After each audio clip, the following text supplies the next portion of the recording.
My name is Zara Khan, and I'm a curator of modern and contemporary art at the Art Mill Museum. I'm also the creative director of Foundation Art Divi, an art foundation focusing on South Asian art that I began in 2017. My interests are across the board, and so I'm very excited and delighted to be here with Noma Angela Okori, who is a curator and researcher debating and displacing through a multifaceted approach with text, sound, and objects. Her curatorial practice tends to form and materiality in relation to her research interests, as she thinks about display as an ongoing inquiry, an iterative process, and an intersection of process, medium, and message. She is also concerned with equitable forms of cultural production, archival research, spatial relations, and public space strategies. Noma recently founded Injikota, an experimental lab developed for transdisciplinary collaborations through publications, pedagogy, exhibition making, and installations. Injikota is also attempts to deconstruct play as a framing and proposition for collaborative frameworks.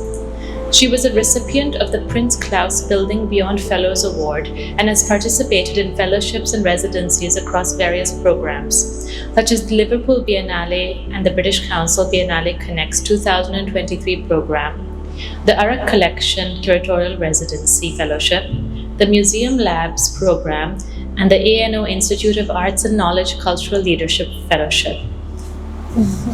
That's quite the biography. Thank you so much, Sarah, and thank you to everyone for being here, taking the time in your evening to be here. And it's also great. I'm grateful to you too for the lovely introduction, and also, moderating this as well.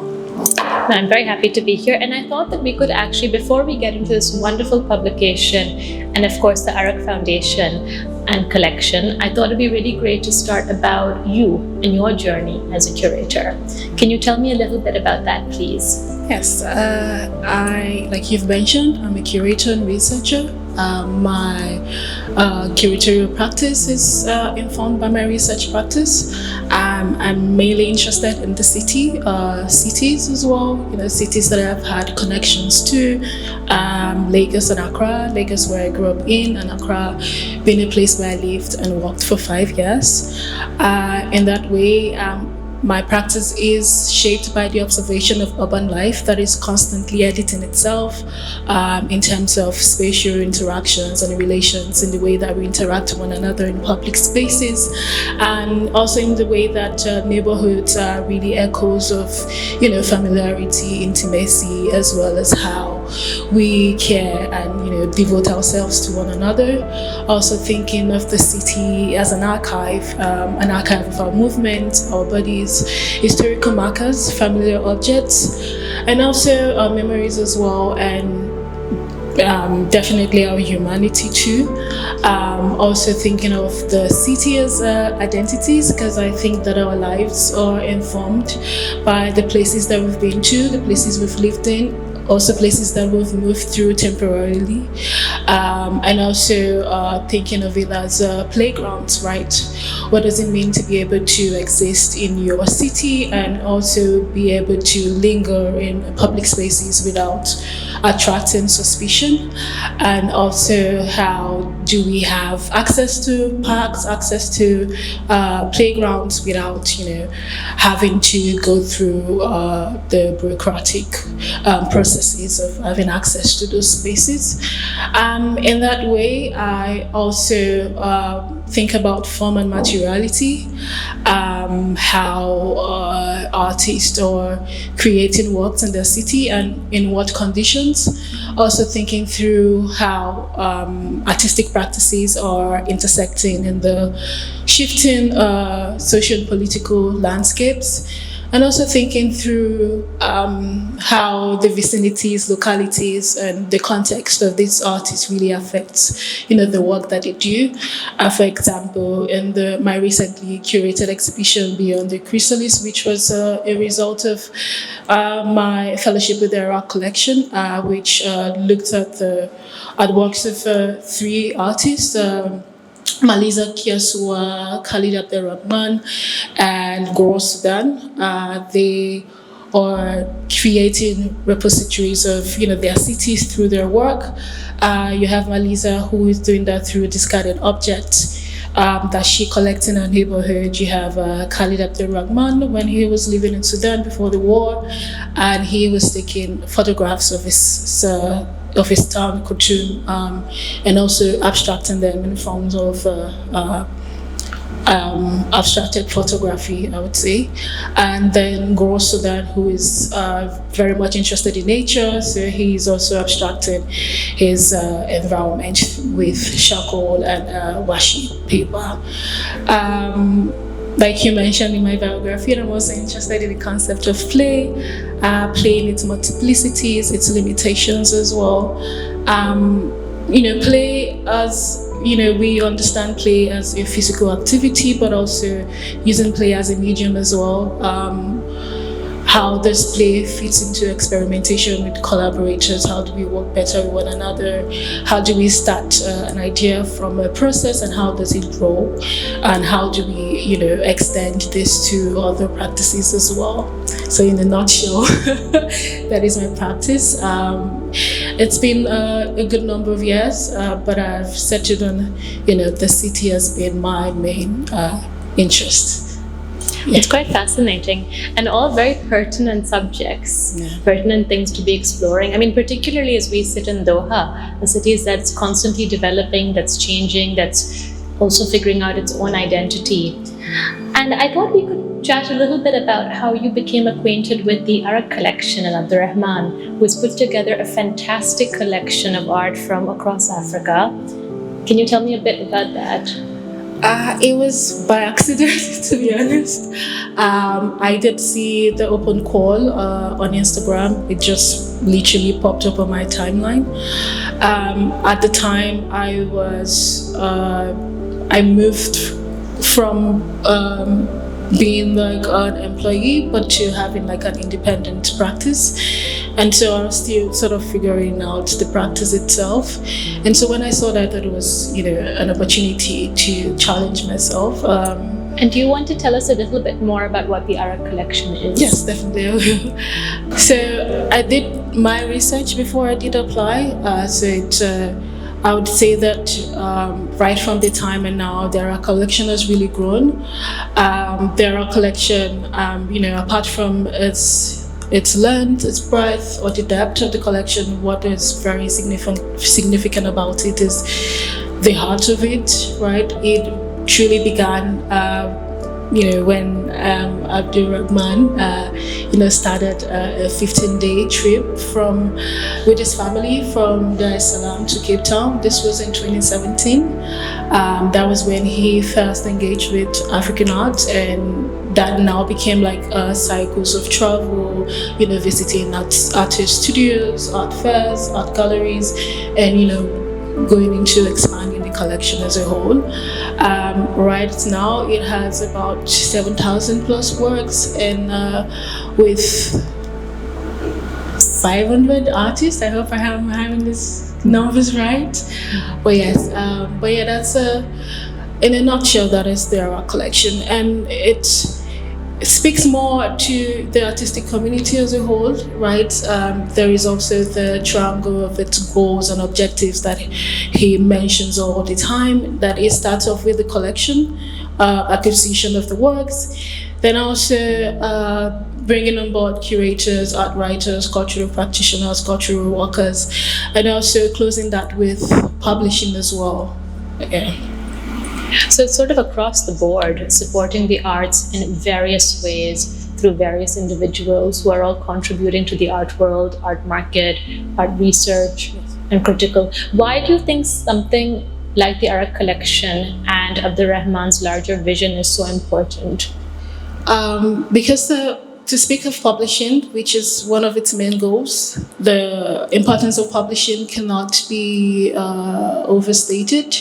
I think that whether it be a zine that was self-published, or it being a monograph, or a zine created with collaborators during a workshop, or a heavy budget of publication that was created with a large budget or small budget, or really the idea that it's important to platform voices from the continent, ideas from the continent as well, artistic production as well. I see publication as a site for collaboration, a site for resistance, a site for situated knowledge and memory, also a site for new voices to be heard, repositioning of ideas or reassertion of ideas as well. In the collection there are stories of so many works in the collection, and the thing is that it's not just a place where these artworks go to die, or it's an accumulation of works, but it is a living archive where knowledge production happens through the curatorial fellowship, through the art writing workshops, also through a lot of educational programs that are in the works as well. Yeah, it's very important to the art community on the continent. This back and forth and push and pull of conversations and knowledge production. And can we talk a little bit about the curatorial residency that you had first applied for, and that's when you became acquainted with the Arak Collection? This was in 2023. I think that I cannot even speak about my practice without mentioning the residency as well, because I did learn so much from it. It was a lovely team. I also did have creative direction. There was no limitations about what I could do or not do. My idea at the time was to work with a lot of collaborators, because I do have a collaborative practice. I enjoy working with people. I had the freedom to work with as many people as I wanted to. I worked with about 9 collaborators. But all of the conversations that happened that went into the catalog, all of the conversations that did happen with the artists themselves that went into the catalog as well, it was a way of also recording artistic practices and being a witness to those practices as well. It was also grounded and rooted in the works of the 3 artists. They were the grounding framework for the publication and also the exhibition as well. So being able to do that was very significant for me. It was very, I would say, rooted in play too, because there was a lot of iterations that happened during the fellowship as well, and it was really great to have that freedom, right, that support, and also to have your ideas flourish in that way too. And so with every residency that the Arak Collection does, there's a curator who comes on board, several artists, and there's always a publication. Is that right? Yes, there is. So every year there are three fellows, so 1 writing fellow and 2 curatorial fellows. I think this year was just 2 curatorial fellows. So the idea is to look at the collection, come here in Doha, look at the vast expanse of the collection. And Abdurrahman also tells you stories of how we met some of these artists, that there's some sense of familiarity with the works, and it's also good to be a witness in that way, to see coming from another geography to another geography, and to learn about artists that you've never heard of before, or artists you've heard of before, and in that way to really experience, right, have like an embodied aspect of engaging with the work too. Being in Doha, you first see it online, and you come here and you have like this expanded view as well, which is great. I think that is the best way to fully explain how educative and how functional the collection is to us as cultural producers from the continent. Now tell me about this book that we are here to celebrate. How is this book different from the other publications that have been produced in the past by the Arak Collection? It's not much different than it is about function. This is more about distilling the collection into a book, whilst the other publications was more about, the experience of each curator, each writer experiencing the collection and writing about it, and also speaking to the conditions in which the works were created as well. For the book, this is the first definitive one for the Arak Collection, and it is more about the collector himself, the works too, which is more significant as well.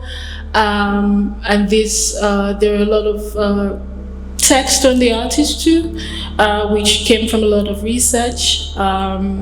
It was challenging, but no more challenging than any other art project. So a lot of research did go into the curation of the works as well. It also came together from many conversations. And what is very funny to me is that I did volunteer, right? A conversation about the book was happening.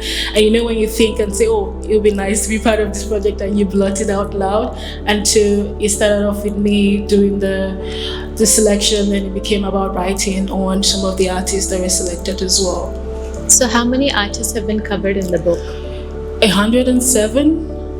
And you were working with 2 collaborators, is that right? Yes, Ashraf Jamal and Barnabas Teacher.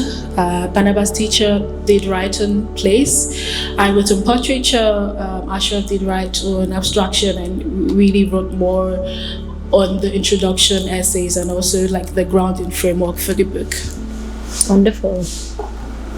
What was it like working on a publication like this? Because you were involved across the board, right? Not just selecting the artists and the artworks for the publication, writing the essay, and then also writing a text on every single artist. It was difficult. I would really be honest. But I think that the process was very important for me. Curation is often intuitive, right?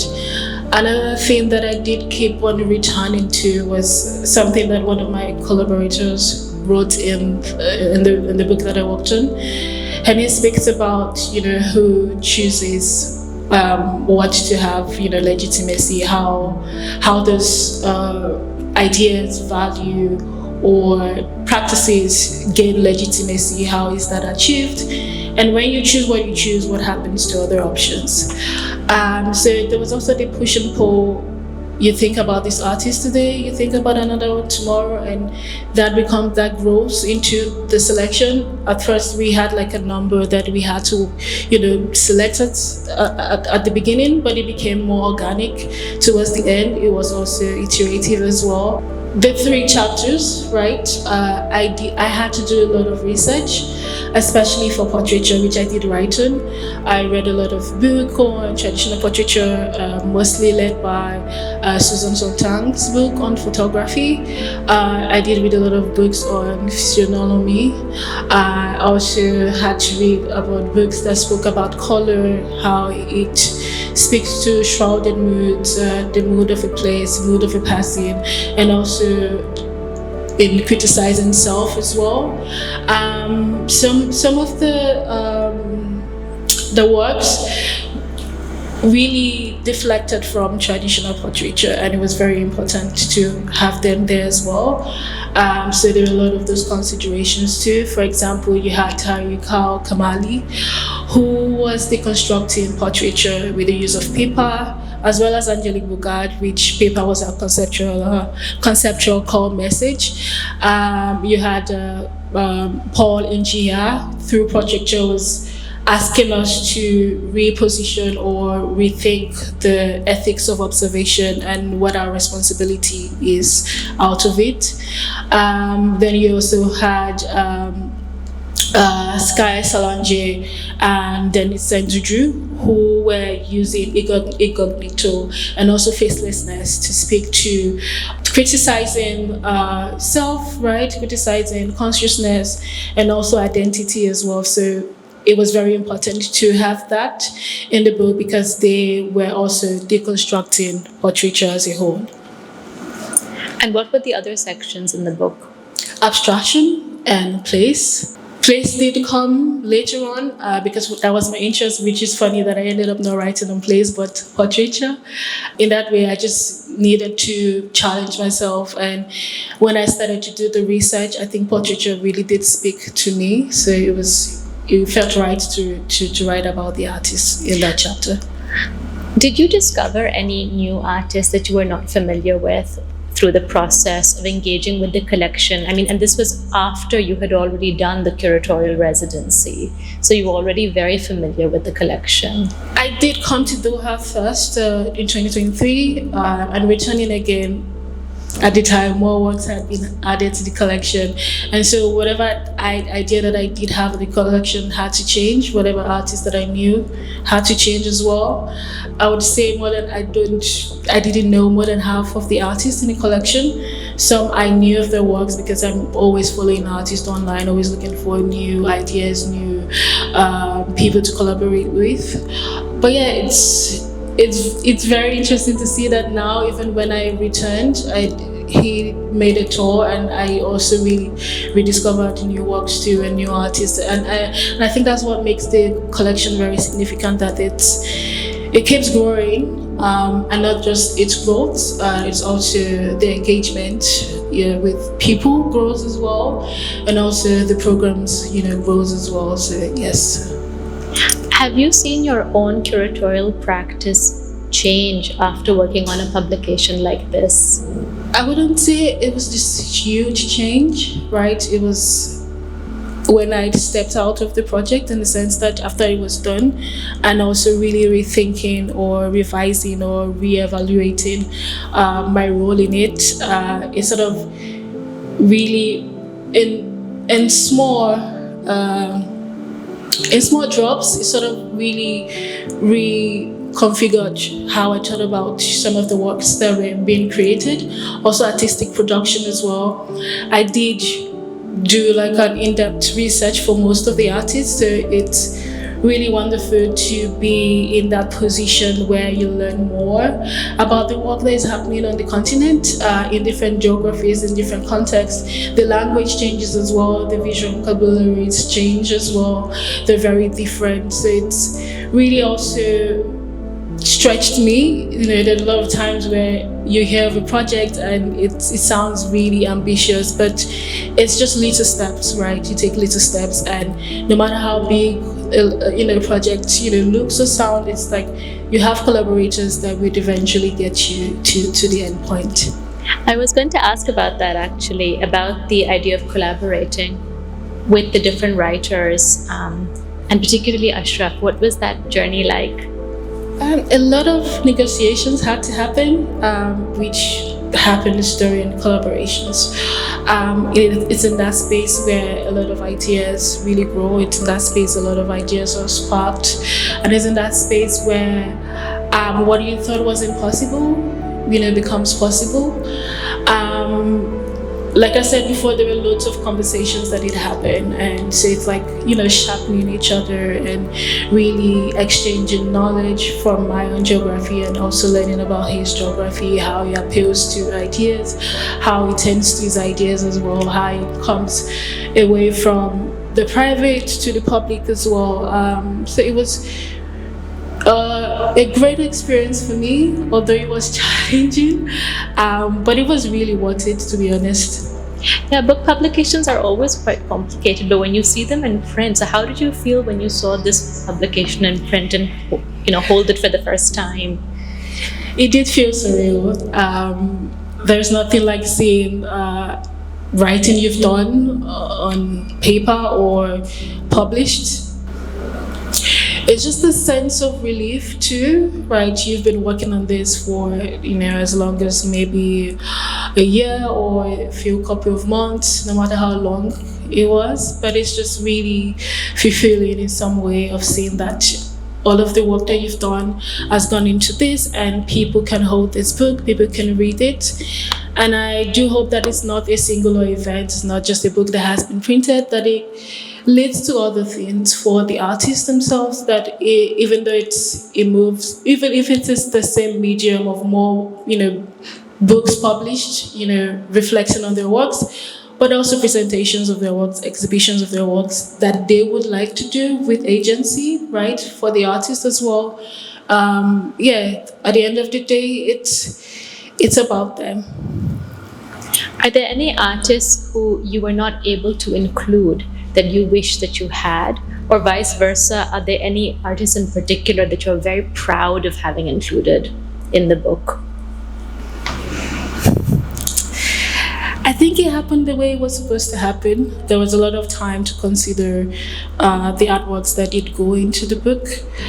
So right now, I don't think, maybe later in the future, when I discover new artists, in the collection or out of the collection, maybe they could have been, but it's not the end, right? There will be other publications. So I think I feel content with what it is now. But a lot of the artists that I did love, I'm glad everyone is in here, but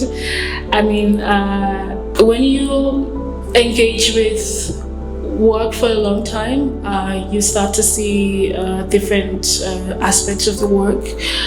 It feels like you've returned to a new work. So in that way, it was really joyous to have the experience of engaging with this works over and over again, which is very surreal too as well. In my own little corner in Lagos, I wouldn't have been able to do this. So it was really wonderful to do this. Yeah, it's a very important thing to have been part of a publication. And you touched upon it earlier, but I was wondering if you could speak a little bit more about the continued need for publishing and actually having tangible publications that are not just websites or ebooks, something about printing and preserving a publication and archiving the works. I think the best way to answer this question is to think back about what the late Okui Ewizo did say about publishing, especially in Africa. He said that publishing is a way for, I'm paraphrasing here, for embedded knowledge to travel. So we have voices, that are not heard, or voices that have been relegated to the past, or histories that have been forgotten.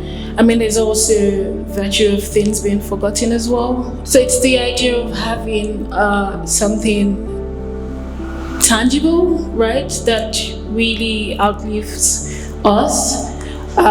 There is also the idea of being situated, right, not only in place, and also in that way, you'd also have something to look back at or something to take forward as well.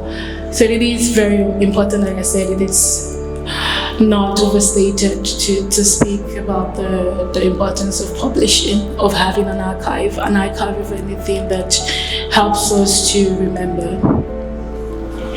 And in that sense, working on a book project is also very, very different from curating an exhibition. Or did you find it quite similar as you were working on it?